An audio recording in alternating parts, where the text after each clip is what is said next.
Isang mapagpalang araw po sa inyo, Kuya Bari. Ako nga po pala si Luna. Ang kwentong ibabahagi ko po ay naganap 2 dekada na rin ang nakalilipas at noong mga panahong ito'y 14 na taong gulang pa lamang ako.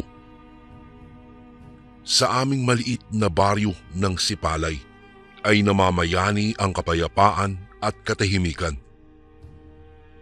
Kaya't kahit kasagsagan ng gabi, malayang nakapaglalaro ang mga bata sa ilalim ng sinag ng buwan. Ang aming baryo ay malapit sa baybayin, kaya't nakahiligan kong magpalipas ng oras sa tabing dagat sa tuwing nanaisin ko po. Kuya Bari, kahit hindi naman karamihan ang residente sa aming baryo, hindi pa rin namin pinapalagpas ang pagdiriwang ng piyesta.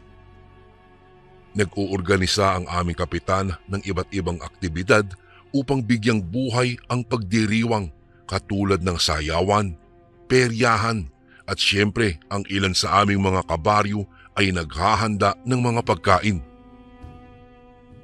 Dati po sa tuwing bago magpista, tumutulong lang kami ni nanay at tatay sa kapitbahay na magluto ng mga pagkaing ihahanda para sa piyesta.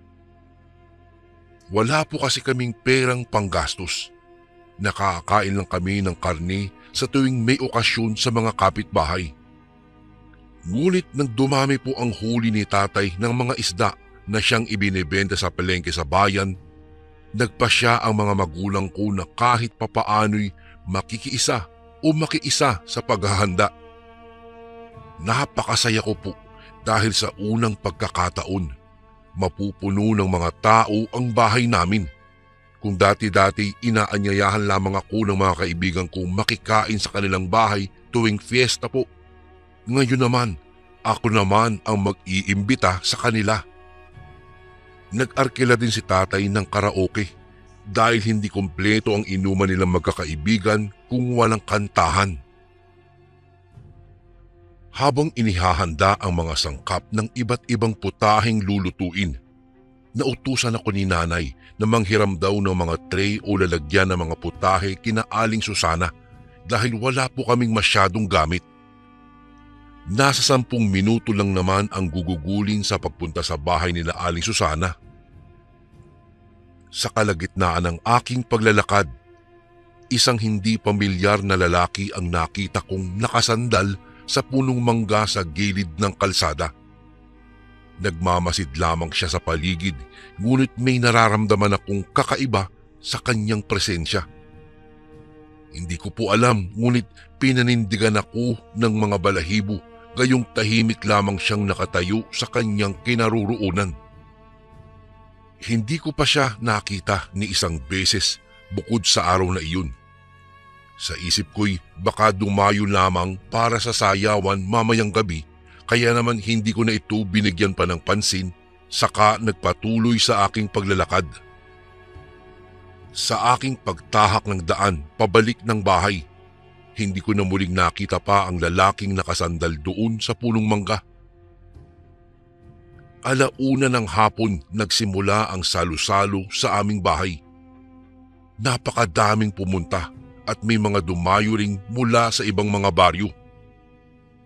Hanggang sa pagsapit ng 6:00 ng gabi, maingay pa rin ang karaoke dahil masayang-masayang nagkakantahan ang mga kainuman ni tatay. Inanyayahan ako ng mga kaibigan kong pumunta ng sentro upang maglaro sa peryahan. Malapit lang naman iyon mula sa aming bahay, kaya't binigyan naman ako ni nanay ng permiso nang nagpaalam ako rito.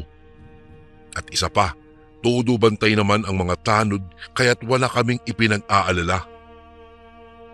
Habang masaya kaming naglalaro, nagpaalam ang isa sa mga kasama namin na si Lorna na dediretso na siya sa sayawan upang kitain ang kanyang nobyo na si Ronel. Ang relasyon nila'y isang lihim mula sa kanyang mga magulang dahil parehong 15 taon lamang sila noon. Naku, huwag niyo ako isusumukin na nanay at tatay na dumiretso ako sa sayawan. Mahigpit na biling sa amin ni Lorna. Dahil pinapahalagahan namin ang aming samahan, nangako kami ng aming iba pang mga kaibigan na hinding-hindi namin siya isusumbong, bagamat palagi kong payo noon kay Lorna na kung mas makakabuti, wag na muna siyang papasok ng relasyon. Ngunit sadyang matigas talaga ang ulo niya at dagdag pa ang kapusukang impluwensya ng kanyang nobyong si Ronel. O sige, basta't mag-iingat ka ha. Huwag kang papaabot ng hating gabi. Ito na lamang ang huling payo ko kay Lorna bago ang paghihiwalay ng aming mga landas. Umuwi rin agad kami ng aking mga kaibigan pagkatapos maglaro sa peryahan. Hindi na namin hinintay pa si Lorna dahil kasama niya naman ang kanyang nobyo. Pagka-uwi ko sa bahay, maingay pa rin ang mga bisita. Masaya pa rin silang nag-iinuman at nagkakantahan. Tumungo ako sa kusina upang kumuha ng makakain dahil inabutan na ako ng gutom. Nakita kong naroroon si nanay na naguhugas ng mga pinggan sa lababo. O mahal, magdagdag ka pa nga ng pagkain na kahain sa mesa. Dumating na si Matias. Wikang pambungad ni tatay pagkapasok niya sa kusina. Nataranta naman si nanay at saka dali-daling itinigil ang kanyang ginagawa upang maghanda ng mga pagkain.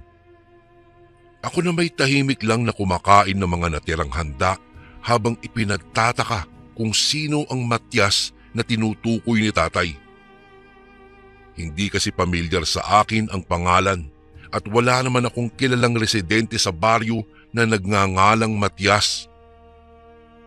Ayusin mo nga ang buhok mo. Utos sa akin ni nanay nang makita ang gulo-gulo kong buhok. Maghilamos ka na rin at maglagay ng pulbo sa muka. Dagdag pang utos ni nanay. Madalas namang hindi pakialaman ni nanay ang postura ko. Ngunit naunawaan ko naman siya ng araw na iyon dahil nga maraming tao sa labas kung kaya't hindi magandang tignan kung hindi ako nakaayos.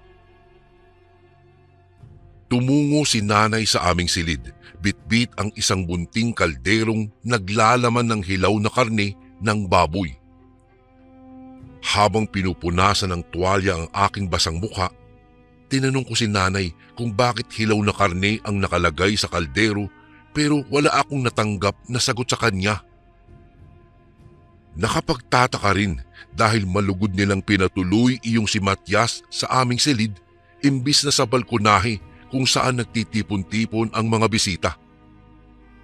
Muling bumalik si nanay sa kusina kasama si tatay at inanyayahan akong sumama sa silid kung saan naroroon ang tinatawag nilang si Matias. Wala namang pag-aalinlangan na ako'y sumunod dahil kako'y baka malapit na kaibigan ng aming pamilya itong si Matias. Ganoon na lamang ang aking pagkagulat, Kuya Bari, nang makilala ko sa unang pagkakataon si Matias.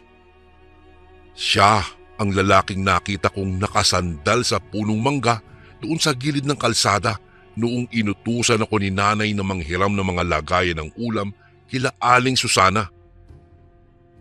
Muli akong nakaramdam ng masamang presensya.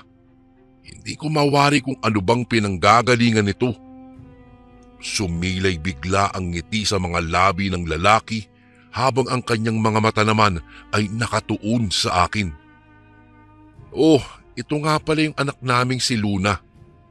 Pagpapakilala sa akin ni nanay roon sa lalaking nagngangalang Matias. Tumango lamang ang lalaki at saka humakbang papalapit sa akin. Binuksan niya ang palad niya at tumambad ang isang kulay gintong kwintas na may huging pusong palawit. Yumuko pa siya upang pumantay ang level ng aming mga mukha. Oh, napakaganda namang kwintas na iyan. Sambit ni tatay na puno ng galak. Nang walang ano-ano'y, isinuot sa akin ng lalaki ang kwintas na siya namang hinayaan ko na lang. Iniwan namin ang lalaking nagngangalang Matias sa loob ng silid at hindi ko alam kung para saan ang mga hilaw na karning nakahain sa mesang kanyang nasa harapan. Subalit, noong nagpaalam na siyang uuwi, nakita ko ang mga tira-tirang buto ng karne na nakakalat. May mga patak pa nga ng dugo roon sa papag. Nakakagulat naman kung nilantakan niya ang karne. Naikwento sa akin ni nanay at tatay na matalik nilang kaibigan iyong si Matias na nagmula sa isang partikular na bayan. Kaya habilin nila sa akin na bumuo ng magandang pakikitungo sa lalaki. Sa lahat ng pistang dumaan, iyon ang araw ng pista nang magpasa hanggang ngayon ay gumugulo pa rin sa aking isipan. Dahil nung sumunod na umaga, isang kahindik-hindik na balita ang biglang umugong sa baryo namin. Natagpuan umano ang katawan noong kaibigan kong si Lorna sa gitna ng masukal na kakahuyan na wakwak ang katawan. Wala namang may ideya kung sino ang maaaring nasa likod ng insidenteng kanyang sinapit. Ayon sa pahayag ng kanyang nobyong si Ronel, noong gabi ng sayawan ng aming baryo, hindi niya nakita si Lorna. Bagamat ang sabi sa amin ni Lorna noong gabing iyon ay pupuntahan niya ang kanyang nobyo. Pinatunayan naman ito ng mga kaibigan ni Ronel na kasama niya noong gabing iyon. Sabay-sabay umano silang umuwi at saksi ang ilang residente sa baryo na nanatili sila sa sayawan bago umuwi. Ikinalungkot ko ang pagkawala ng kaibigan kong si Lorna. Sinisi ko rin ang aking sarili dahil hindi ko na dapat siya hinayaang humiwalay sa aming magkakaibigan. Buhay pa sana siya ngayon. Ginawa ng mga magulang ni Lorna ang lahat ng kanilang makakaya upang imbestigahan ang krimeng nangyari sa kanilang kaawa-awang anak. Subalit nabigo silang makahanap ng sagot sa kanilang mga katanungan ukol sa pagkamatay ng kanilang anak. 3 araw pagkatapos ng pagkawala ni Lorna, isa na namang nakakagulat na balita ang nagdala ng takot sa buong baryo.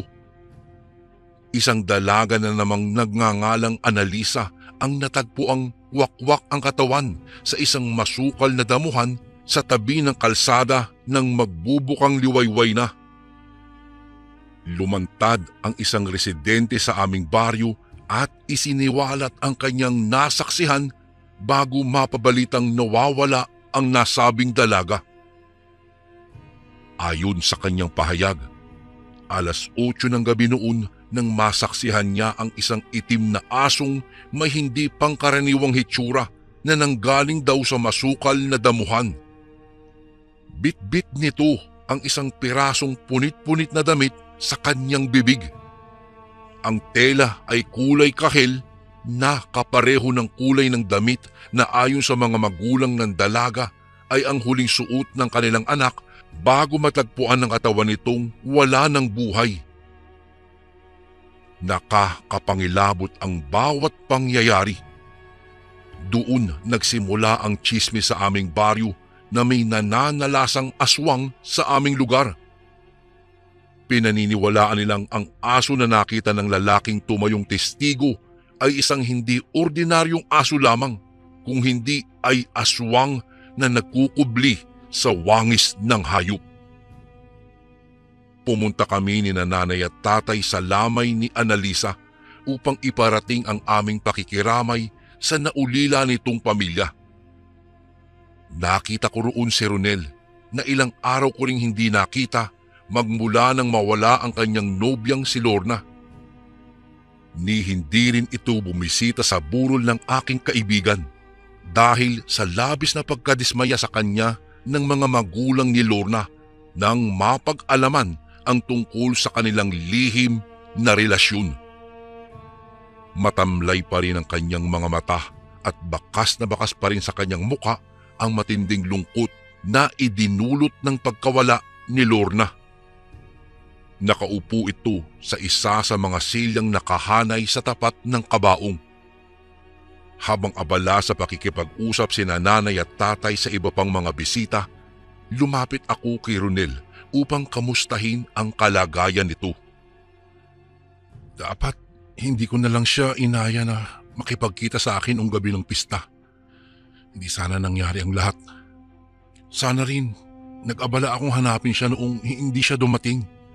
Ang akala ko kasi hindi lang siya pinayagan ng mga magulang niya na pumunta sa sayawan.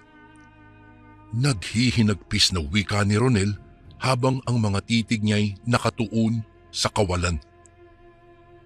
Ramdam na ramdam ko sa tono ng kanyang pananalita ang labis na pagsisisi. Hindi mo naman kasalanan ng lahat, Ronel. Ang sabi nila, may gumagala-gala raw na aswang dito sa ating baryo. Mapanlin lang daw ang kanilang mga anyo dahil kaya nilang magbalat kayo bilang isang ordinaryong tao o hayop. Hindi talaga sila maiiwasan. Sambit ko naman kay Ronel. Tinapik-tapik ko na ang balikat ni Ronel bilang pagpalubag loob. Bumuntong hininga ito at humarap sa akin upang magpasalamat naman. Nang magtagpo ang aming mga muka, ay bumaling ang kanyang tingin sa kwintas na aking suot-suot. Saan mo nakuha ang kwintas na yan? Biglaan niyang tanong habang nakakunot ang mga noo na animoy may isang hiwagang nakabalot sa aking kwintas. Ito ba? Bigay sa akin to ni Mang Matias. Tugon ko naman kay Ronel.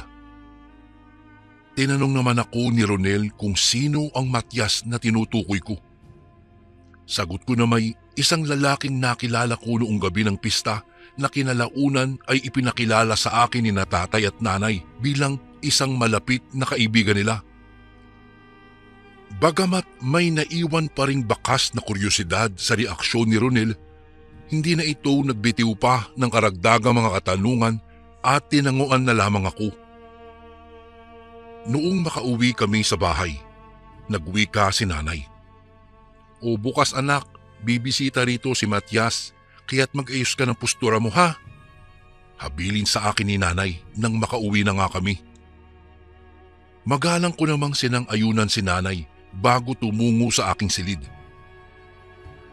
Magmula noon Kuya Bari, naging madalas na ang pagbisita ng lalaking si Matias sa aming bahay. Palagi siyang may daladalang mga material na regalo para sa akin. Malugod naman itong tinatanggap ni nanay at tatay. May mga katanungan na nga sa isip ko na natatakot akong itanong sa aking mga magulang. Katulad ng kung bakit bigla na lang sumulpot sa buhay namin si Mang Matias at kung bakit ganoon na lamang ang pakikitungo ni nanay at tatay rito na kulang na lamang ay sambahin nila ang lalaki. Hindi rin po ako komportable sa tuwing nagkakalapit ang distansya sa pagitan naming dalawa. Sa tuwing nagkakadikit ang aming mga balat, pinaninindigan talaga ako ng balahibo. Isang araw, napaaga ang pagdating ng Mang Matias sa aming bahay. Hindi naman inaasahan ni nanay at tatay ang oras ng pagdating nito, kaya nakahilata pa nga ako noon sa aking higaan. Nang marinig ang pagtahol ng aso mula sa labas, sumilip si nanay sa siwang ng bahay namin na gawa lamang sa manipis na kahoy. Natanaw niya mula sa malayo ang figura ni Mang Matias na naglalakad. Agad siyang tumayo at ginising si tatay. Ako na may nakahilata pa rin sa aking higaan at nagtakip ng kumot upang magkunwaring tulog pa. Ayaw ko kasing muling makipag-usap sa lalaking iyon. Mula sa aming silid ay matatanaw ang balkonahe. Nakita kong malugod na pinatuloy ni nanay at tatay ang lalaking si Matias. Sa kabutihang palad, hindi na sila nag-abala pang gisingin ako upang iharap doon sa lalaki. Sa kalagitnaan ng kanilang pag-uusap, nasaksihan ko ang pag-abot ni Mang Matias ng isang piraso ng kulay asul na batong may kakaibang hugis. Hindi ko naman alam kung para saan iyon, ngunit labis ang pagkagalak nila nanay at tatay habang tinatanggap ito. Naku, salamat sa pagpapaubaya sa amin itong agimat. Wika ni nanay na punong-puno ng ngiti. Ipinarating din ni tatay ang kanyang pasasalamat habang si Mang Matias naman ay nanatiling malamya ang ekspresyon ng kanyang mukha. Nasaan si Luna? Tanong nito kasabay ng pagkataranta ni nanay at tatay. Mabilisan akong nagtalukbong ng kumot nang dali-daling pumunta si nanay at tatay sa silid. Ang akala nila'y mahimbing pa rin akong natutulog kaya't pilit akong ginigising nila. Nang hindi na ako makatiis ay inalis ko na ang kumot na nakatalukbong sa akin at hinayaan si nanay na ayusan ako bago lumabas ng balkonahe kung saan naghihintay si Mang Matias. Nang masilayan ako'y doon lamang sumilay ang ngiti ng mga labi ng lalaki. Nakakapangilabot sa tuwing gumuguhit ang ngiti sa kanyang mga labi at hindi ko maipaliwanag kung bakit ni isang beses sa loob ng ilang linggo niyang pagdalaw sa aming bahay ay hindi ako kailanman nakaramdam ng kagaanan ng loob sa tuwing nakikita ko siya. 2 taon na lang, bulong nito sa sarili habang mariing nakatitig sa akin. Dinig na dinig ko, Kuya Bari, ang malakas na pagkabog ng aking dibdib sa mga katagang iyon. Tinanong ko siya kung ano ang ibig niyang sabihin, subalit nagbigay lamang ito ng katahimikan. Ilang oras ang lumipas. Nagpaalam na si Mang Matias at nilisa na ang bahay namin. Hindi ko pa rin talaga maintindihan kung ano talaga ang mayroon sa batong ibinigay ng lalaki sa aking mga magulang at hindi mapagsidlan ang saya ni nanay at tatay. Naku, sa wakas, nasa atin na ang pangil ng tubig, bulalas ni nanay. At ako'y maagang papalaot bukas, tiyak na lalong mas marami na ang huli ko ng isda. Wika naman ni tatay na punong-puno ng pagkasabik. Ano po ang meron dyan sa bato? Inosente kong tanong sa kanila, ngunit ang tugon lamang nila'y, balang araw, mauunawaan ko daw din ang lahat. At nagkatotoo nga ang sabi ni tatay. Noong sumunod na araw na pumalaot siya'y masagana ang huli niya ng mga isda. Ikinainggit nga iyon ng iba pang mga mangingisdang kasamahan ni tatay. Ngunit sa kabila naman ng kasaganahang aming dinaranas ay ang masalimuot na mga kaganapan sa aming baryo, Kuya Bari. Nagpatuloy pa rin ang pagkawala ng ilang residente sa aming lugar, partikular na ang mga dalaga. Dahil dito, namuo ang takot sa aking puso. Ngunit ganun pa man, hindi ko makitaan ng pangamba ang aking mga magulang. Mas pinagtutuunan nila ng pansin ang masaganang huli ng isda at ang karangyaan ng aming buhay. Dahil nga lalong lumakas ang haka-haka sa aming baryo na ang dahilan ng pagkawala ng ilang residente sa aming baryo ay isang aswang. Dumayo ang isang antingero sa aming lugar upang imbestigahan ang mga hindi maipaliwanag na mga pangyayari. Siya ay sa katauhan ni Mang Melchor, isang kilalang eksperto sa larangan ng pagtuklas ng mga paranormal na bagay at tulad ng mga aswang. Nakasalubong ko si Mang Melchor nang minsang utusan ako ni nanay na bumili sa tindahan ng rekado. Tinawag ako nito't tinanong ang aking pangalan. Hindi naman ako nag-atubiling magpakilala sapagkat magaan naman ang kanyang presensya. Sunod niya akong tinanong kung saan galing ang kulay gintong kwintas na aking suot-suot. Ang sagot ko naman sa kanya'y bigay ito sa akin ng isang lalaking malapit na kaibigan ng aking mga magulang. Humingi ng permiso ang antingero kung maaari ba daw niyang hawakan ang kwintas na aking suot-suot at sinang-ayunan ko naman ito, Kuya Bari. At habang hinahaplos ng kanyang mga daliri ang palawit ng aking kwintas, gumuhit ang pagkagulat sa reaksyon ng lalaki. May nararamdaman akong bakas ng aswang na naiwan sa kwintas na ito, ani ng lalaki. Tunay ngang may taglay itong kakayahan sa pagtuklas ng mga komplikadong bagay. Gusto kong makilala ang sinasabi mong nagbigay sa iyo ng kwintas na iyan. Dagdag pa nito. Narinig ko po si nanay at tatay na sa Sabado raw ay muling bibisita po sa amin si Mang Matias. Tugon ko naman sa matanda. Matias pala ang pangalan niya. Sambit ni Mang Melchor.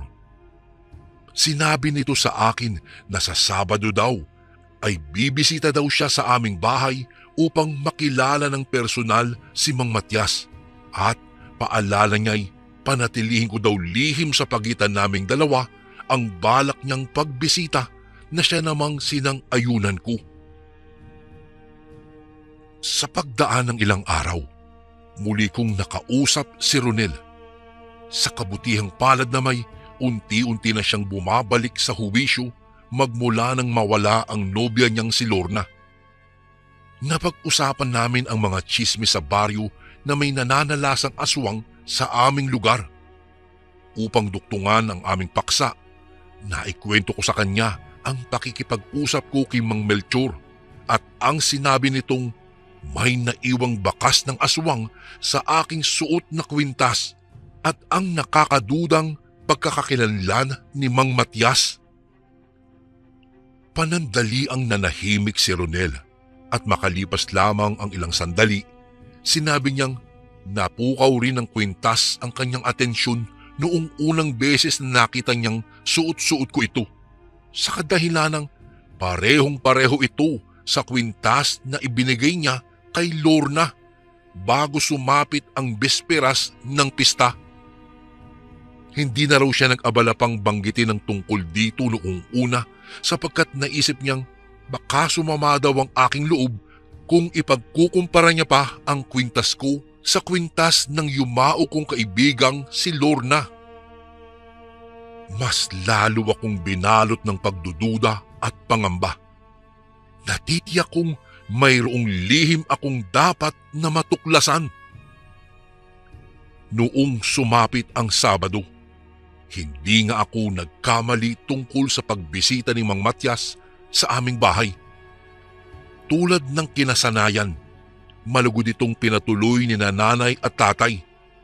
Sa kabilang dako naman, nasaksihan ko si Mang Melchor na nakakubli sa likod ng isang puno na hindi kalayuan ang distansya sa aming bahay. Masusi itong nagmamatyag sa bawat kilos ni Mang Matias. Hinayaan ko ito't pinaubaya na lang sa kanya ang pag-iimbestiga sa tunay na pagkakilanlan ni Mang Matias. Umaasa akong si Mang Melchor ang magiging susi ko sa pagtuklas ng mga kasagutan sa mga katanungang gumugulo sa isipan ko. Hapon na nang magpasyang magpaalam ni Mang Matias. Noong sumunod na araw, muli kaming nagkita ni Mang Melchor. Doon niya isiniwalat ang mga katotohanan sa likod ng pagkatao daw ni Mang Matias. Ayon sa kanyang agimat na siyang tumutulong sa kanya sa pagtuklas ng mga kakaibang nilalang, si Mang Matias ay hindi isang ordinaryong tao. Bagkus, ang lalaking ito ay isang aswang na nagkukubli sa likod ng maamong mukha. Malakas din ang kutob ni Mang Melchor na si Mang Matias ang nasa likod ng pagkawala ng ilang dalaga sa aming baryo sa hindi niya malamang dahilan. Binigyan ako ni Mang Melchor ng isang boteng naglalaman ng tubig. Ang sabi niya, sumailalim sa ritual ang tubig na ito bilang pamuksa sa mga aswang. Ipainom ko daw ito kay Mang Matias. Hinintay kong muli ang pagdalaw ni Mang Matias at sa muling pagkakataong nasilayan ko ito sa labas ng aming bahay, isinalin ko na sa baso ang tubig na ibinigay sa akin ni Mang Melchor. Inalok ko ito kay Mang Matias at abot tenga ang ngiti nito dahil sa unang pagkakataon naging magaan ang pakikitungo ko sa kanya. Hindi niya lang alam na parte ito ng aking pagpapanggap. Malugod niyang ininom kaagad ang tubig upang pawiin ang kanyang pagkauhaw.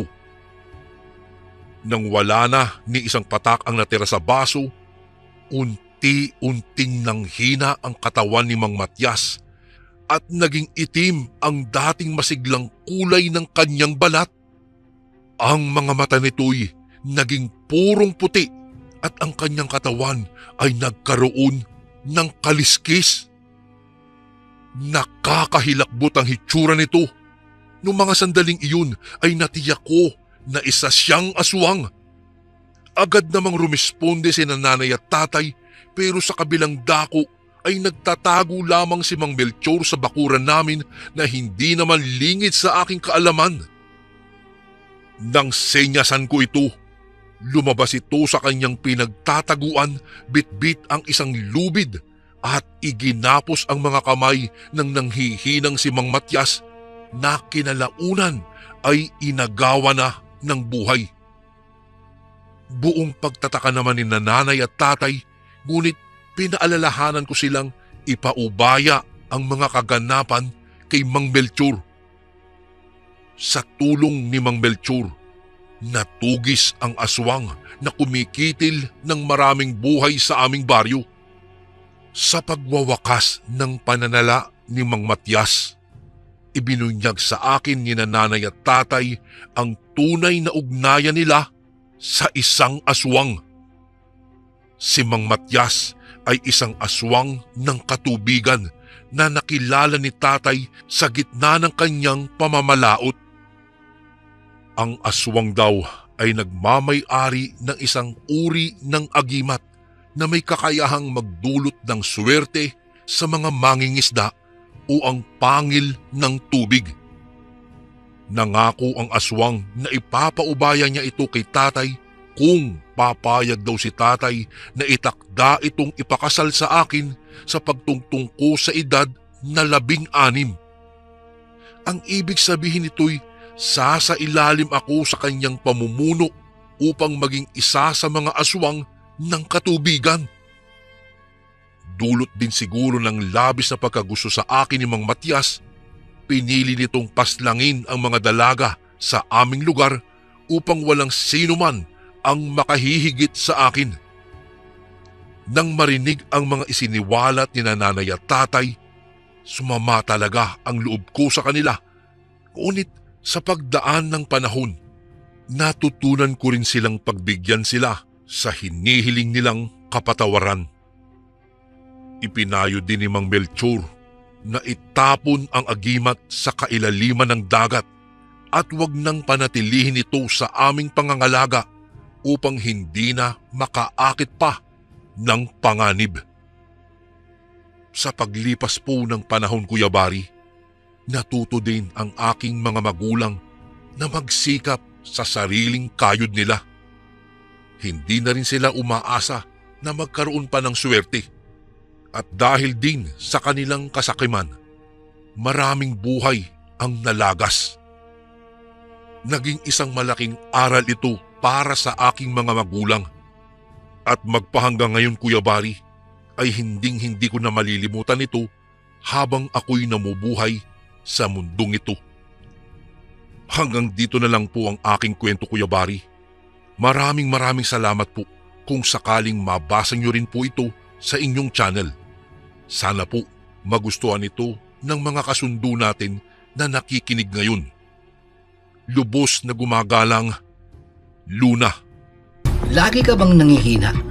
Pakakulam o palipad hangin na yan. Ito ang mga signs. Una, mabilis kang mapagod kahit kakagising mo lang. Pangalawa, bigla kang lalamigin o nilalamig o pinagpapawisan kahit hindi naman mainit. Pangatlo, parang may gumagapang na lamig sa likod o dyan sa batok mo. Pang-apat, sumasakit ang ulo o tiyan pero normal naman ang check-up. At ang panglima, pakiramdam mo ay parang may kumukuha ng lakas mo araw-araw.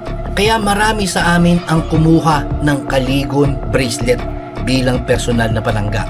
Ang Kaligon bracelet ay espiritual na panangga laban mo sa kulam, barang, tigalpo, palipad hangin, usog at lahat ng anyo ng sumpa. Kasama na dito, kapatid, ang rebuelta o ang pagbabalik ng sumpa sa nagpadala nito. Kargado din ito ng mga Latin na dasal mula sa ating mga kaibigang manggagamot at antingero. Simple lang kasundo, isuot mo lang ito. Malaki ang tulong nito, lalong-lalo na kung madalas kang manghina. Nasa baba ang yellow basket. Kung hindi mo makita, isearch mo lang sa Lagbantay Kaligon Bracelet.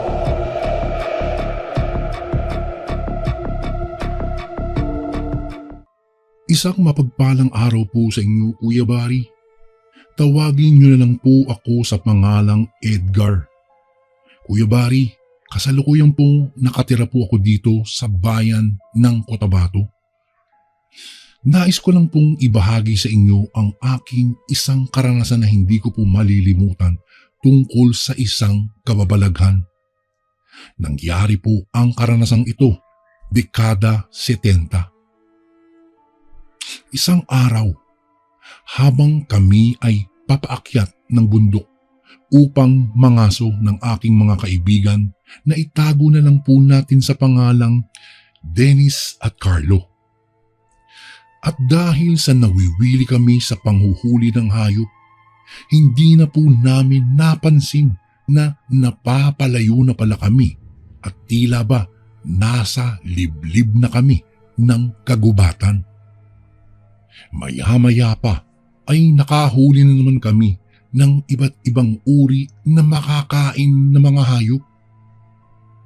Makalipas ang ilang sandali at noong makaramdam na kami ng gutom, ay agara na kaming nagpahinga sa isang ilalim ng puno ng nyug at nagsiga ng apoy upang makapagluto kami ng aming mga nahuling hayop. Grabe naman, ang liliit naman ng mga nahuli natin ngayon. Sana naman mamaya makahuli tayo ng baboy damo para makauwi na tayo kaagad. Sampit ni Dennis sa amin. Ay nako, oo nga pre, mukhang nauubos na yata ang mga ligaw na hayop dito sa kagubatan. Segunda naman nito ni Carlo.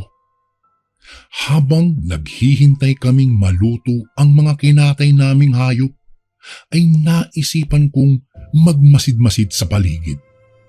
Nagbabaka sakaling makahuli ulit ako ng hayop at sanay sa pagkakataong iyon ay malaki-laki ng hayop na ang mahuli ko para naman makauwi na kami. Sa aking pag-iikot ay napansin kong tila may malapit na baboy sa kinaroroonan ko. Dahil naririnig ko ang hagok nito, kaya naman minabuti kong hanapin ito. Subalit, nakailang minuto na ako ay hindi ko iyon mahagilap. Kung kaya bumalik na lang ako sa aking mga kaibigan at saktong nakaluto na sila. O mga tol, mamaya may hahanapin tayong baboy ramo. Alam niyo kung bakit? May narinig kasi ako kanina. Doon na may humahagok na baboy ramo doon sa di kalayuan. Baka nandyan lang yun at nanginginain lang. Wika ko sa aking mga kaibigan. Sige tol, huhulihin natin yan para makauwi na tayo bago pa magdilim. Kakaunti pa lang kasi itong nahuli nating hayop eh. Tugon naman ni Dennis. Ay, saktong-sakto yan pare. Para naman malaki-laki na ang maiuwi natin. Segunda naman ito ni Carlo. Habang kumakain kami, napansin namin na papalapit ng papalapit ang naririnig kong hagok ng baboy ramo. Kung kaya't kinuha namin agad ang aming mga sibat upang kung sakaling dadaan ito sa malapit sa amin ay agad namin itong sisibating. Kaya nakiramdam muna kami hanggang sa tumigil na lang bigla ang paghagok nito. Kaya naisip namin na tila lumayo na ito at nagpatuloy na lang ulit kami sa aming pagkain. Matapos kaming kumain, ay sinubukan na naming hanapin ang baboy ramo. Noong hindi na namin iyon makita, ay nagpatuloy na lang kami sa paghanap ng iba pang hayop na maiuuwi namin para sa aming tahanan upang may pang-ulam kami kahit papaano. Makalipas lang ang ilang oras at dahil sa kakalakad namin ay inabutan na kami ng gabi sa kagubatan. Naku mga pare ko, magpahinga na muna tayo. Nananakit ng mga binti ko eh. Isa pa, tingnan mo gumagabi na. Saad ko sa kanila. O nga tol, mabuti pa nga. Dito na lang tayo muna magpalipas ng gabi. Kasi hindi na natin alam kung ano pa ang mangyayari sa atin kung magpapatuloy pa tayo sa paglalakad palabas ng gubat. Wika naman ni Carlo. Tama mga tol. Pero teka lang sandali lang, magpapadingas lang ako. Wika ko sa kanila. Kaagad naman kaming naghanap ng mga lumang kahoy upang magamit namin sa gabi. Dahil sa madilim na nga, ang buong paligid ay tanging sinag lang ng apoy ang aming nakikita. Makalipas lang ang ilang oras at lumalim ang gabi, ay unti-unti kaming nakakarinig ng ingay na animoy may malapit na kabahayan sa aming kinaroroonan. Dahil sa hindi ko na maatim ang ingay, ay napagpasyahan namin na hanapin iyon. Gumawa na rin kami ng sulo para may pang-ilaw kami sa aming daraanan. Sa kakahanap namin ay napadpad kami sa parabang isang tribo na nababalutan ng kadiliman. Tanging ilaw lang ng mga apoy ang aming nakikita. Habang pinagmamasdan namin ang mga bahay na gawa sa mga anahaw, ay may mga nakikita kaming mga taong nagkakasiyahan at nagtatawanan habang pinalilibutan ang apoy. Naku tol, tingnan mo. Parang delikado Umalis na kaya tayo dito? Wika ko sa dalawa. Oo nga pre.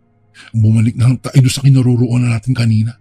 Baka masasamang tao ang mga yan. Bulong sa akin ni Carlo. Habang itong si Dennis ay hindi naman nagsasalita at tahimik lang. Wala itong ginawa kung hindi ang magmasid lang sa mga taong nagkakasiyahan.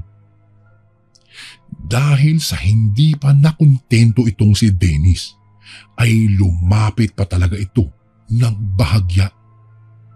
Kaagad namin siyang sinundan at inaya ng bumalik. Pre, umalis na tayo dito. Wika ko sa dalawa. Teka, sandali. Nakikita niyo ba yung tingnan niyo, yung nakasako malapit doon sa nagbabagang apoy? Tanong niya sa amin. Oo pre, bakit? Anong meron doon sa sakong yun? Tanong naman ni Carlo kay Dennis. Akmang sasagot na sana ang kaibigan ko. Subalit natigilan ito dahil isang matandang lalaki ang biglang nagsalita sa aming likuran. Anong ginagawa niyo rito? Wika ng matanda sa amin. Dahil sa nagulat kaming tatlo, kung kaya ni isa sa amin ay walang nakasagot sa matanda. At muling nagsalita ito. Uulitin ko, Ano ang ginagawa niyo dito sa aming lungga? At bakit nakamasid kayo dito? Ramdam na ramdam namin ang galit sa boses ng matanda. Kaya naman ay naglakas loob na akong magsalita. Manong, nangangaso lang po kami dito. Kaso po ay siguro po naligaw lang po kami at inabot po kami ng gabi dito. Utal-utal na sagot ko sa matanda. Ganun ba? Alam niyo bang pinagbabawal ang magmasid sa lugar na ito dahil sa ginawa niyo ay dito na kayo mamamatay. Akmang hahawakan na kami ng matanda, kung kaya agara na kaming kumaripas ng takbo. Nakarinig na rin ako ng sunod-sunod na huni ng wakwak, angil ng aso at malakas na pagpagaspas ng pakpak. Halos mabaliw na ako sa kakatakbo at walang makita sa daanan pagkat napakadilim na. Sakto namang nakasunod pala sa akin itong si Carlo at hindi pala nito binitiwan ang sulo na aming ginawa. Habang nananakbo kami ay tinanong ko si Carlo kung nakasunod ba sa amin si Dennis. Naku pare, hindi ko alam. Nung nagtakbuhan tayo, hindi ko alam, basta tumakbo na lang ako. Ikaw lang yung nakita ko pare, kaya kaagad akong sumunod sa iyo. Pero si Dennis pare, hindi ko na napansin kung saan tumakbo. Dahil sa sulo na dala ni Carlo, ay pinakiramdaman namin kung nasundan kami. Kaya naisipan kong ipatapon kay Carlo ang sulo. Carlo, itapon mo yung sulo na yan. Pasigaw kong utos sa kanya. Ha? Bakit? Paano natin makikita ang dadaanan natin kung itatapon ko ito? Tanong niya sa akin. Basta, itapon mo na. Sumunod ka na lang sa akin. Napansin ko namang kaagad itinapon ni Carlo ang sulo at nakasunod lang ito sa akin. Makalipas lang ang ilang sandali ay nakatakas na kami sa humahabol sa amin. Naku, nasan kaya si Dennis? Baka hindi na yung makauwi ah. Anong sasabihin natin sa mga magulang niya? Pag-aalalang tanong ni Carlo. Naku pare, sa totoo lang di ko alam. Kabadong sagot ko. Maya-maya pa ay narinig namin ang isang sigaw na pamilyar sa amin. Kaya't napahinto kaming dalawa ni Carlo at lumingon sa aming likuran. Huwag kayong hihinto, Edgar! Carlo, bilisan yung tumakbo. Huwag kayong magpapahuli. Sino yun? Teka, si Dennis yun, Edgar. Wika sa akin ni Carlo. Sandali kaming nagkubli at naghintay. Hinintay namin ang pagdaan ni Dennis. Noong maaninagan na namin ito, ay mabilis ko ng hinatak at mabilis na kaming kumaripas ng takbo. Dahil sa kakatakbo namin ay nakaramdam na ako ng panghihina. Kaya naman ay huminto muna kami sa pagtakbo. At sakto naman ay sa putikan ang aming nahintuan. Kaya kumuha kaagad ako ng putik para ipahid sa buong katawan namin. Sandali Edgar, anong ginagawa mo? Tanong ni Dennis sa akin. Basta, magpahid ka rin ng putik sa buong katawan mo para hindi tayo maamoy ng humahabol sa atin. Matapos kaming maglagay ng putik, ay minabuti namin na manatili na lang doon sa lugar na iyon upang hindi kami masundan ng mga humahabol sa amin. Maya-maya pa'y, habang nakakubli kami, ay may narinig na kaming mga angil ng hayop. Tila ay may inaamoy iyon sa paligid. At dahil sa takot ko ay pumikit na lang ako. At noong dinilat ko ang aking mga mata, ay wala na akong naririnig na mga pag-angil ng hayop. Noong makumpirma naming wala na ang mga humahabol sa aming mga tao o sa tingin namin ay mga aswang, ay nilisan na namin ang kagubatan at umuwi na kami sa aming mga tahanan. Makalipas lang ang mahigit 1 oras ay napansin namin na malapit na kami sa aming mga tahanan. Minabuti na muna naming dumaan sa mga sapa upang makapaghugas ng katawan. Matapos naming maghugas, ay napag-usapan naming ilihim na lang ang aming nasaksihan doon sa liblib na kagubatan na napuntahan namin. Tama tol, mas mabuti pa nga na huwag na natin paalam. Baka kasi pag nalaman yun ng mga kababaryo natin, may magtangkang pumunta doon sa lungga ng mga aswang. Baka mapahamak lang sila at hindi na sila makalabas doon. Tugon sa akin ni Dennis. Habang naglalakad na kami sa baryo namin, ay hindi ko maiwasang maluha dahil sa muntik na kaming mamatay. Ang buong akala ko talaga'y katapusan na namin kanina. Matapos nga ang pangyayaring iyon, Kuya Bari, ay ilang linggo na kaming na-trauma at ilang araw ko ring napapanaginipan ang nangyari sa amin. Ngunit lumipas ang panahon ay unti-unti ko nang nalimutan ang lahat ng nangyari sa aming magkakaibigan. Kaya simula po noon ay hindi na ako nagtangkapang mga sumuli. Sa halip ay nanguha na lang ako ng isda at iba pang mga lamang tubig na pwedeng maiulam. Kuya Bari, hanggang dito na lang po ang aking kwento. Maraming salamat po. Lubos na gumagalang, Edgar.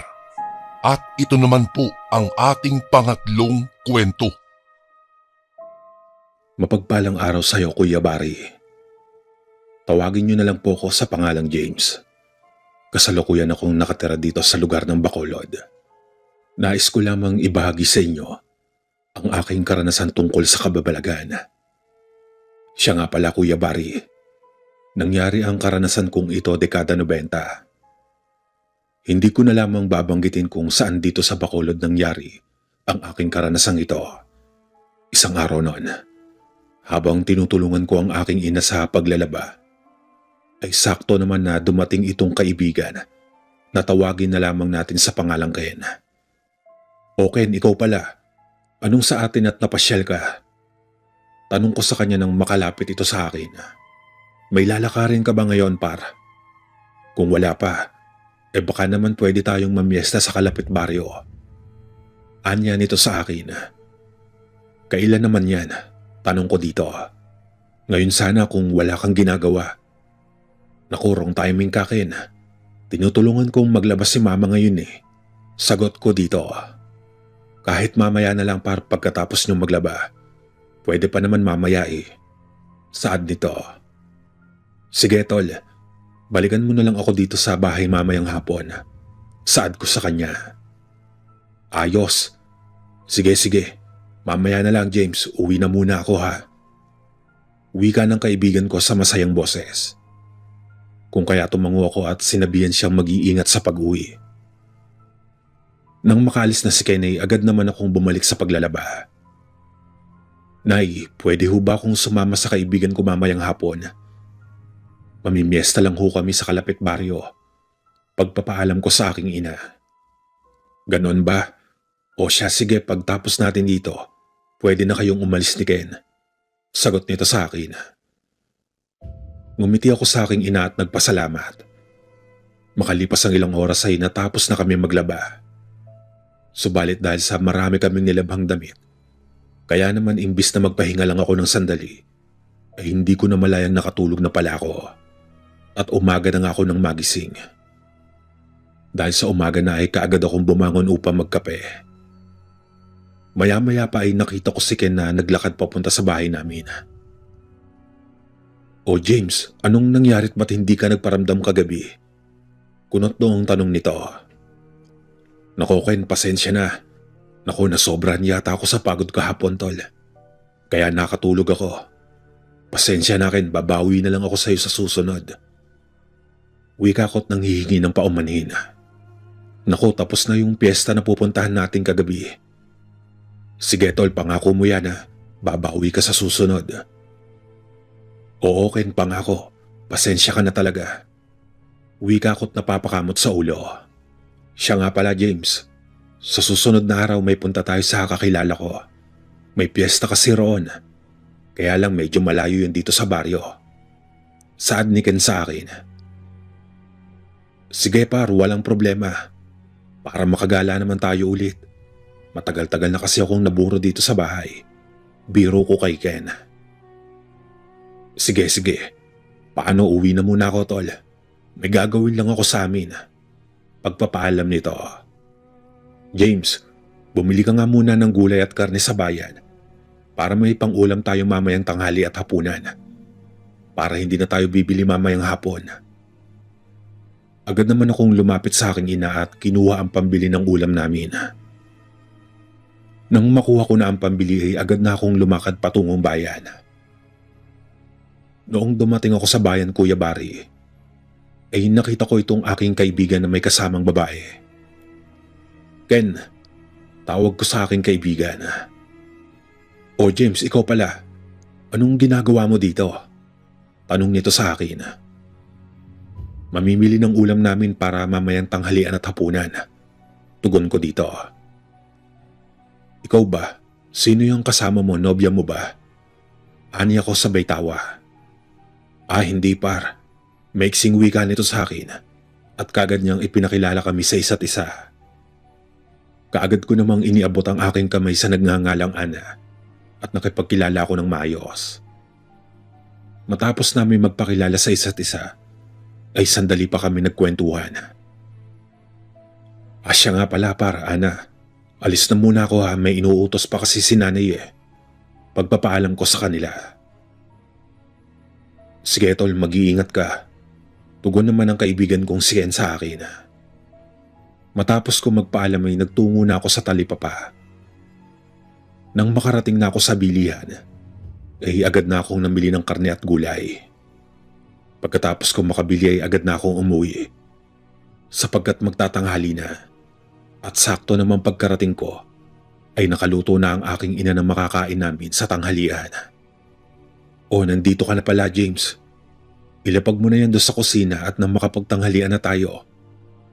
Bumili na lang ako ng sardinas sa tindahan. Mamaya ko na lang lulutuin iyan."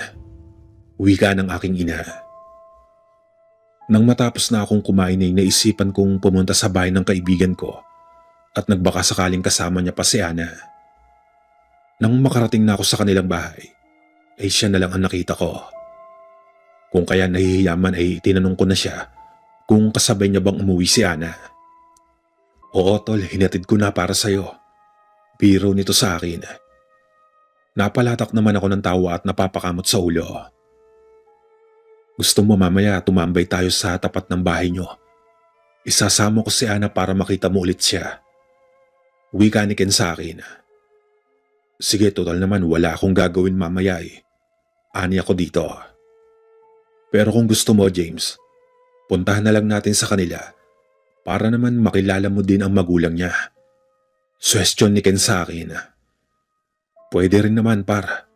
Nahihiya akong wika." Mamayang gabi, dalawin natin si Ana para naman makita mo siya ulit?" Tanong ni Ken sa akin. "Nakakahiya Ken." "Sos, nahiya ka pa. Basta sumama ka na lang sa akin. Ako na ang bahala sa'yo." Saad nito. Makalipas ang ilang oras ay tuluyan ng sinakop ng dilim ang buong paligid. Kung kaya napagpasya na naming dalawin si Ana sa kanilang bahay. "Ano tol, tara na." Pag-aaya niya sa akin. Habang naglalakad kami, ay napagkwentuhan namin magkaibigan ang tungkol sa piyestang pupuntahan namin. Siya nga pala tol, saan nga ulit yung pupuntahan nating piyesta? Tanong ko sa kanya. Kina Ana yon. Sa susunod na linggo pa naman yon. Sagot nito. Napansin kong medyo may kalayuan ng baryo na tinitira ni Ana. Sa kadahilan ng halos mag-iisang oras rin kami naglalakad. At nung makarating kami sa bahay ni Ana, ay nagulat ako. Dahil sa malayo pala ang bahay ng dalaga sa kabahayan at medyo nasa liblib na iyon. Sapagkat pawang naglalaki ang mga puno na lang ang nakikita ko sa gilid ng daanan. Nakaramdam na ako ng kaba ng mga sandaling iyon, Kuya Barry. Dahil sa bukod sa liwanag lang ng buwan na nagsisilbing liwanag sa dinaraanan namin, ay may mangilan-ngilan ako naririnig na huni ng hayop at pag-angil na para bang pusang nagagalit. Pagkalapit namin sa bahay, ay kagad nang kumatok ang kaibigan ko. Nakailang katok pa lamang siya nang magbukas ang pintuan at may matandang babae ang iniluwa roon. Medyo napatras pa ako dahil sa pagkagulat, sapagkat matalim na nakatitig sa amin ng matanda. Kaagad naman kami nitong pinapasok nung malaman nitong si Ana ang sadya namin. O kayo pala, James at Ken. Maupo na muna kayo. Sakto ngayon pa lang kami maghahapunan. Kumain na din kayo dito. Masayang wika nito sa amin. Naku, nakakahiya naman. Sagot ko kay Ana. Bigla naman itong sumagot si Ken ng, sakto Ana, hindi pa kami naghahapunan. Sabay ngiti ng nakakaloko. Ano palang atin, ba't naparito kayong dalawa? Tanong ni Ana sa amin. Gusto ko lang makita ni James kaya naparito kami. Naku, puro ka talaga kalokohan, Ken. Sabay tumawa itong si Ana. Tara na, sumabay na kayong kumain sa amin. Total, nandito na din naman na kayo eh. Nang kumakain na nga kami, at nang matapos na ang aming sadya ay kaagad na kaming umuwi, at may pabaon pa si Ana na crispy pata. Habang naglalakad kami pa uwi, ay napag-usapan namin yon tungkol sa pinadala sa amin ni Ana na crispy pata.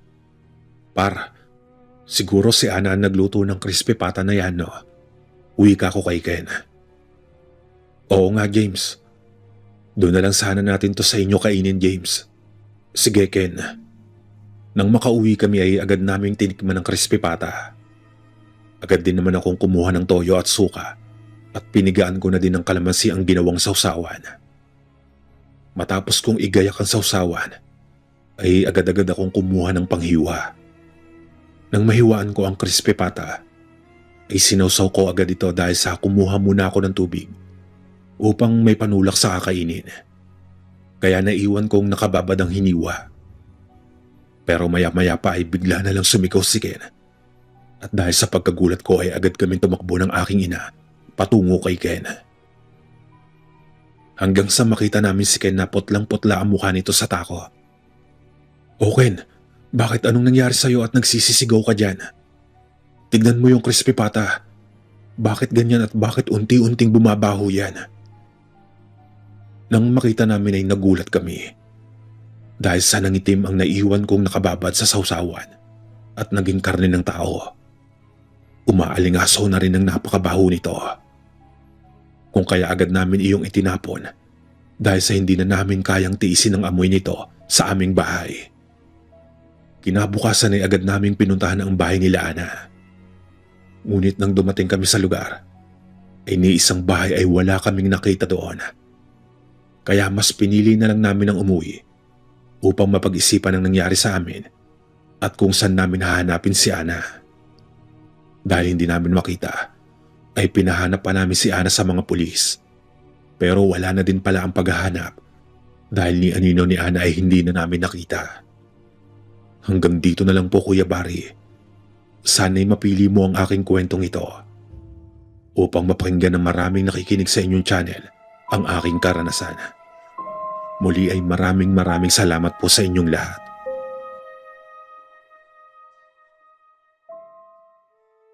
Mapagpalang araw po sa inyo, Kuya Barry. Tawagin mo na lang po ako sa pangalang Jerome. nakatira dito sa baryo ng Samar. Gusto ko lang pong ibahagi sa inyo ang aking karanasang nangyari noong dekada 80. At nung mga panahong iyon, Kuya Barry, kasalukuyang kami nakatira sa isang liblib na baryong hindi ko na lamang babanggitin pa. Isang araw noon, kinausap ako ng aking ama at sinabi niyang aahon kami sa ibayong bundok sa Makalawa. Pagkat may gagawin umano kami roon.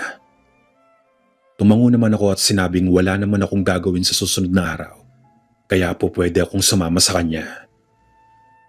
Noong sumapit na nga ang araw ng aming usapan, ay agaran na ako naganda ng damit. Habang papakyat na nga kami ng bundok, maigi ko namang kinakausap ang aking ama upang masabi niya sa akin kung ano ang gagawin namin sa bundok. Siya nga pala, Jerome, pag may nakita kang mga kahoy na po pwedeng ipanggatong, igilid mo muna upang mamaya pagbaba natin ay bibit-bitin natin pauwi. Utos nito sa akin. Itay, madami pa naman po tayong magagamit na panggatong sa bahay. Saka na lang po.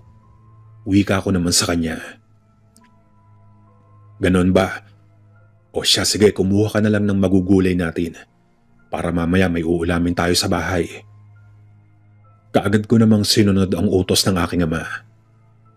Nanghuli na rin ako ng hipon sa ilog upang may pandagdag kaming uulamin kung sakaling kukulangin ang mga gulay na makukuha ko. Tay, pupunta lang ho ko sa kalapit ilog para manguha ng hipon. Bali pandagdag na rin po sa uulamin natin. Saad ko sa aking ama. Sige, Jerome, basta mag-iingat ka ha. Huwag kang masyadong lumayo, baka maligaw ka. Bili ng aking ama bago ko umalis. Makalipas ang ilang sandali, habang nanguhuli ako ng hipon, ay may nakita akong matandang babae na nakaupo sa malaking bato na hindi naman kalayuan sa kinaroroonan ko. Kaagad ko namang nilapitan ng matanda at binati ko ito. Magandang tanghali po, Lola. Ngumisi naman sa akin ang matanda ng nakakaloko sabay sabing, Nanghuhuli ka ba ng hipon, iho? Opo, Lola. Maiksing tugon ko sa tanong na matanda. Napakabait mo naman. Kung gusto mo makahuli ng maraming hipon, pumunta ka roon banda sa itaas. Marami kang mahuhuling hipon doon. Wika nito sabay turo sa taas pa ng ilog na kinaroroonan ko. Agad ko namang pinuntahan ng itinuro ng matanda. At tama nga ang sinabi nito sa akin. Madami akong nakitang hipon na nagkukumpulan. Kaagad naman ako nagubad ng damit upang may malagyan pa ako na makukuha kong hipon. Matapos kong manguha ng ulam ay agaran na akong bumalik sa aking ama. Pagkabalik ko sa aking ama, agad kong sinabi rito na marami akong nahuling hipon. Kaya naman tinanong niya ako kung saan umano ako banda nakahuli ng mga hipon. Sinabi ko naman sa kanya na may matandang babae ang nagturo sa akin kung saan ako makakakuha ng maraming hipon. Tinanong niya naman ako kung nagpasalamat ba umano ako sa matanda. Pero sinabi ko sa kanyang hindi ko na nagawang magpasalamat. Dahil sa noong bumalik na ako sa dinaraanan ko, ay wala na iyong matandang nakita kong nakaupo sa may bato. Baka umalis na po, tay, kaya hindi ko na nakita kanina pagbalik ko. Wika ko sa aking ama. Tumango naman ang aking ama at sinabing baka umalis na ito. Ilang minuto pa ang lumipas ay nag-aya ng umuwi ang aking ama. Kaya naman nag-umpisa na kami maglakad pababa ng bundok. Habang naglalakad kami pababa, ay nagmamadali na kami maglakad sapagkat malapit nang lumubog ang araw noon at sasakupin na ng kadiliman ng buong paligid. Hanggang sa narinig kong sinabihan ako ng aking ama na huwag akong lalayo sa kanya. Nang sa ganon ay hindi ako mawala at magmadali na umano kami maglakad pababa. Lumipas lang ang ilang sandali ay nakarating na kami sa baryo. Kung kaya naglakad pa kami ng ilang minuto bago makarating sa bahay. Pagkarating namin sa bahay ay saktong nakaluto na ng kanin ng aking ina noon. Kung kaya agaran ko namang inabot ang bitbit kong hipon. Kaagad namang inasikaso at niluto iyon ng aking ina. Habang ako naman ay pumasok na sa kwarto para magbihis ng damit. Nang matapos na akong magugas ng katawan, ay agad naman ako nagbihis upang makapaghapunan na. Matapos kong gawin iyon ay agaran na akong lumabas ng kwarto at nag-umpisa na kaming kumain. Nang matapos na nga kaming kumain, Kuya Barry, ay napagpasyan kong tumambay muna sa labas ng aming bahay. Habang nakaupo ako ay lumapit ang aking ama at umupo ito sa tabi ko. Jerome, matulog ka na't bukas pupunta tayo sa unahan ng bundok na pinuntahan natin kanina. Wika ng aking ama. Tumango naman ako at pumasok na sa loob ng bahay. Kinabukasan nga ay maaga akong nagising upang mapaghandaan ang pag-alis namin ng aking ama. Pagkalabas nito sa kwarto, ay nagtanong kaagad ito kung nakapaghanda na ba ako sa mga bibit-bitin namin. Tumango naman ako at sinabing kanina pa ako nakapaghanda. Mabuti naman kung ganoon. O siya, paano? Tara na, umalis na tayo. Yaya niya sa akin. Agaran naman ako nagpaalam sa aking ina pagkalabas namin ng bahay. Mag-iingat kayo, anak, ha? Huwag na huwag kang hihiwalay sa ama mo. Bili ng aking ina. Opo, Nay. Nang madako na kami sa bundok na pupuntahan namin, ay naramdaman kong kakaiba na ang simoy ng hangin at may naaamoy na akong mabahot malansa. Naanimoy amoy dugong nabuburot amoy patay na hayop. Jerome, huwag kang lalayo sa akin ha kapag naroon na tayo. May ihatid lang ako roon. Uwi ka ng aking ama. Tahimik lang akong tumango at sumunod sa aking ama. Bagamat ramdam ko na ang pagmamadaling maglakad ng aking ama, kung kaya binilisan ko na rin ang paglalakad ko at inabot na nga kami ng gabi bago makarating sa aming pupuntahan. Nung makarating na kami sa aming pupuntahan, ay medyo nagulat pa ako, Sir Barry, kasi hindi ko akalaing may baryo palang nakatago sa liblib na bundok. Pero napansin kong kakaiba ang tingin ng ibang tao sa amin. Jerome, dito ka sa unahan ko. Dumiretso ka na lang sa dulong bahay. Utos sa akin ng aking ama. Nang makarating na nga kami sa dulong bahay ay kaagad namang may sumalubong sa aming isang lalaki. Pasok, huwag nang lilingon pa. Utos ng matandang lalaki. Pagkapasok namin sa bahay ng matanda, ay sinabi ng aking ama na maupo na muna ako at mag-uusap lamang sila ng matanda. Agad naman akong iniwan ng aking ama at tumungo ito sa likod bahay. Maya-maya pa ay nakabalik na nga ang aking ama. Anak, sasama ka ba sa akin o magpapaiwan ka na lang dito? Ay kukunin lang ako doon sa unahan sandali. Bungad na tanong ng aking ama. Sasama ho ako, tay. Kinakabahan kong sagot at agaran ng lumapit sa aking ama. Habang naglalakad na kami ay nagulat ako dahil sa biglang may humawak sa akin mula sa likuran at sinubukang hablutin patungo sa masukal na gubat. Tay, tulong! Tay, tulong! Paghingi ko ng tulong sa aking ama. Agad naman akong nakita ng aking ama habang kinakagat ng isang mabangis na asong may mga nagbabagang mata ang laylayan ng short ko. Demonyo kang aswang ka! Bitiwan mo yung anak ko! Sigaw ng aking ama at agarang sinunggaban ng nilalang. Nang maabutan niya ang aswang, ay kaagad niya naman itong tinaga sa likod at humiyaw iyon ng napakalakas na naging dahilan upang maluha ako sa takot. Kasabay ng hiyaw ay nagpagulong-gulong naman ito sa damuhan, dahilan upang hindi na ito makita ng aking ama. Kaagad naman akong binuhat ng aking ama at patakbong bumalik sa bahay na pinuntahan namin kanina. Nang makabalik na kami, ay agad namang ginamot ang mga sugat kong natamo mula sa pagkakahatak sa akin ng aswang. At doon nga ay nalaman kong albularyo pala iyong matandang pinuntahan namin. Tay, umuwi na po tayo. Pag-aaya akong wika sa aking ama. Hindi pa pwede, anak. Mahirap umuwi ngayon lalo't madilim na sa labas. Tugon niya naman sa akin. Maya-maya pa ay may kumatok ng mga kalalakihan sa bahay na aming kinaroroonan. Agad naman itong pinagbuksan ng pinto ng matanda at hinarap ang mga tao sa labas. Anong nangyari sa bisita mo, tatang? Nanlilisik ang mga matang tanong ng lalaki sa labas. Yung anak ko, hinablot ng aswang kanina doon sa liblib na lugar. Sagot ng aking ama nang makalapit na siya sa pintuan. Ganoon ba? Kami na ang bahalang tumugis sa aswang na yon. Tugon ng lalaki sa aking ama. Pasensya ka na, iho. Huwag ka na mag-alala at kami na ang bahala sa aswang na nagtangka sa buhay niyo ng anak mo. Sambit ng matanda. Kinabukasan nga'y pagsikat pa lang ng araw, ay agaran na kaming umuwi ng aking ama upang hindi kami abutan ng dilim sa pag-uwi. Pagkarating namin sa bahay, ay doon na naikwento ng aking ama sa akin ang lahat na yung baryong pinasukan pala namin ay baryo iyon ng mga aswang. Subalit ang matandang si Tatang Kaloy ay isang albularyong aswang umano.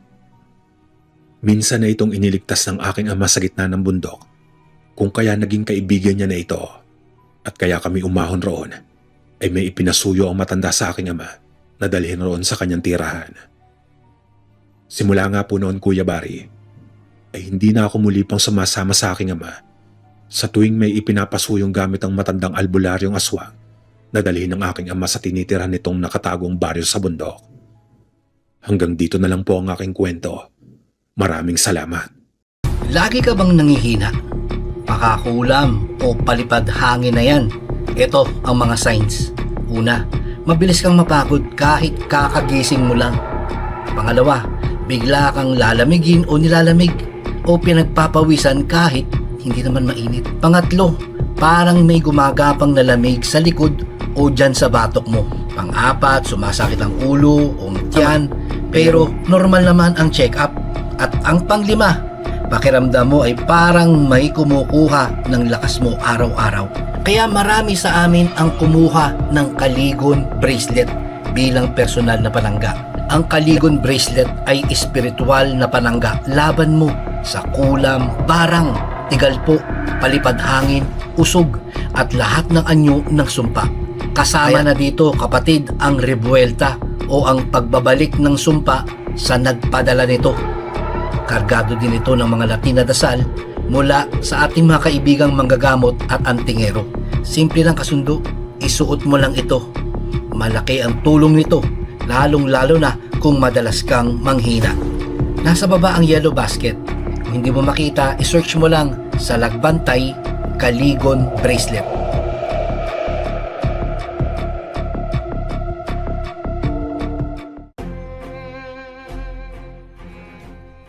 And again, maraming salamat po mga kasundo. Don't forget to subscribe and i-click nyo lang po yung bell na button para updated po kayo sa mga upcoming videos namin na paparating. Maraming salamat po ulit. God bless and ingat po lagi dyan. Ito po si Kuya Barry at ako ang Sundo.